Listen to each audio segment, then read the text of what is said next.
नमस्कार, जय श्री राधे, जय माता रानी। राशियों के क्रम में मीन राशि के बारे में आज बतलाएंगे हम। और हम मंथली राशि फल बतला रहे थे, गोचर बतला रहे थे। गोचर मतलब ये होता है कि अभी जो प्लैनेट मूविंग स्टेट में होते हैं वो ट्रांजिट करते हैं तो हमारे वर्तमान जीवन में क्या असर डालते हैं, इसके बारे में याद रखिए। बार बार कह रहा हूं कि यह जो राशिफल है वो आपके जन्म राशि से है, नाम राशि से नहीं। जन्म राशि नहीं जानते तब नाम राशि के हिसाब से आप देखिएगा। तो जन्म राशि से देखना है। दूसरा, महादशा। आपकी महादशा अगर अच्छी चल रही होगी तो आपको यहाँ पर अच्छा होने पर आपको अच्छा फल मिलेगा। महादशा अगर बुरी चल रही होगी और यहाँ भी अगर बुरी स्थिति है तो कुछ ज्यादा ही बुरा आपको मिलेगा। तो इस प्रकार से आपके राशिफल को आपको समझना है।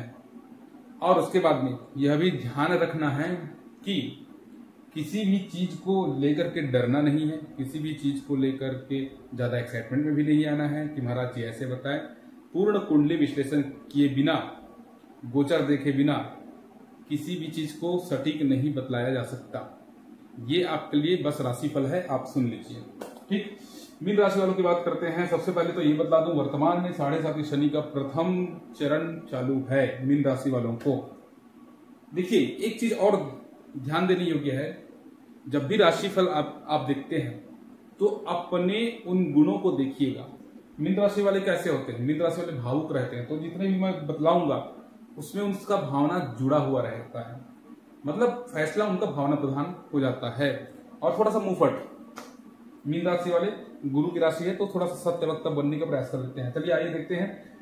प्रथम ही दृष्टि में राहु और केतु में दृष्टि जाता है, प्रथम ही देखते ही मीन राशि के लग्न पर ही राहु बैठा हुआ है और यहाँ पर केतु, तो ये तो चिड़चिड़ापन लाता है, ये तो अज्ञात भय देता है। मन में अज्ञात भय रहेगा ये राहु के होने से। वह इंसान अपने आप में उलझन में रहेगा, वह इंसान अपने आप में कंफ्यूजन की स्थिति में रहेगा। ये राहु जब तक बैठा, कब तक बैठा? ये राहु 18 मई 2025 तक बैठा हुआ है। ये कब तक बैठा रहेगा यहाँ पर लिस्ट दे दिया हूं, आप देख सकते हैं। जो फल बताऊंगा कब तक रहेगा उसका इम्पैक्ट आप देख सकते हैं। ठीक, ऊंच नीच हो सकता है। राहु वहां तक बैठा हुआ है, राहु कंफ्यूजन क्रिएट करने वाला है। राहु अगर लग्न में बैठा है तो ऐसे इंसान को आप भाप नहीं सकते कि वो अगला कदम क्या उठाने वाला है, क्या करने वाला है। स्वयं भी दुखी रहेगा, दूसरों को भी कंफ्यूजन क्रिएट करके उसको भी दुखी में डाल सकता है। हाँ, राहु यहाँ पर गजब का माइंड लगाता है, बिजनेस बुद्धि बहुत रहता है। राहु आंख में आंख डाल करके झूठ भी बोलने वाला देवता है, तो वो उनके व्यक्तित्व में शामिल होना चालू हो जाएगा। मूलतः ये कष्ट देता है अगर लग्न में आ गया तो। ठीक, सिर पर चोट लगने की शिकायत देता है। केतु यहाँ पर बैठा है सप्तम भाव पर, पति पत्नी के घर पर बैठा है, तो पति पत्नी में विवाद की संभावना बढ़ा सकता है। अगर पहले से विवाद अगर चल रही होगी तो केतु हाथ उठाने वाला ग्रह भी होता है, आप समझ सकते हैं।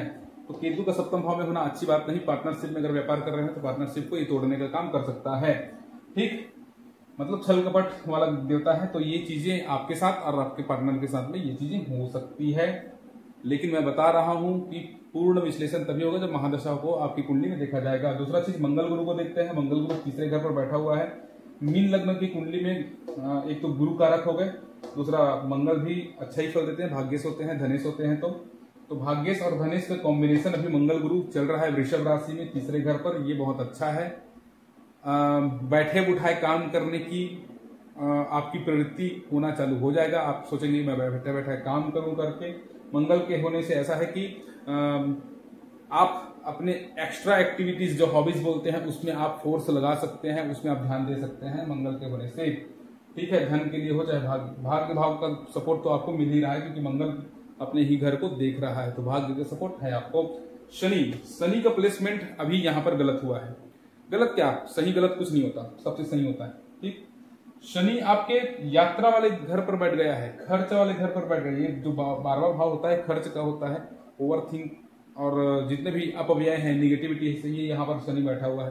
खर्च को बढ़ा देगा, कोर्ट कचहरी को बढ़ा देगा, यात्रा को बेफिजूल यात्रा करवा देगा, चिंता को बढ़ा देगा, नींद हराम कर देगा। ये शनि ऐसा काम कर सकता है यहाँ पर बैठ करके। हाँ, अगर आप विदेश जाकर के व्यापार करना चाहते हैं तो इसके लिए बहुत अच्छा है क्योंकि ये विदेश भाव भी होता है। धन में दृष्टि डालेगा शनि, धन खर्च कराने में कोई कसर नहीं छोड़ेगा। परिवार में दृष्टि डाला है तो परिवार में किसी न किसी को तकलीफ होगी ही। आपके वाणी भाव पर शनि दृष्टि डाल करके बैठा है तो वाणी को एक कड़वा भी बना सकता है। शनि की दृष्टि आपके रोग ऋण पर, तो आपके पहले से अगर कोई लोन है तो वो क्लियर हो जाएंगे, कोई शत्रु है उनका शमन हो जाएगा। और कोई रोग है तो उससे आप निजात पा सकते हैं। ठीक। दूसरा चीज, शनि की जो दृष्टि है वो भाग्य भाव पर, तो भाग्य भाव पर पढ़ करके डिले वो करने का प्रयास करेगा, शनि डिले ही करता है। ठीक।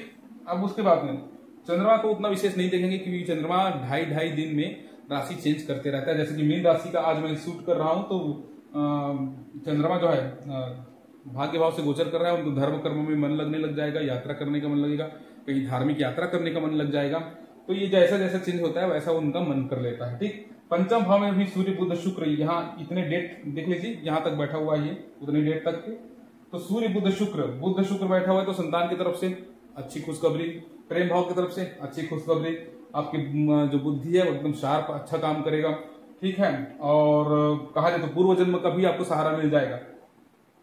गुरु की दृष्टि आपके भाग्य भाव पर है, ये सबसे बड़ा गजब का चीज है। आपको भाग्य मिलेगा, गुरु का सपोर्ट मिलेगा, आपको बड़ों का सपोर्ट मिलेगा, ये चीज अच्छी हो जाती है।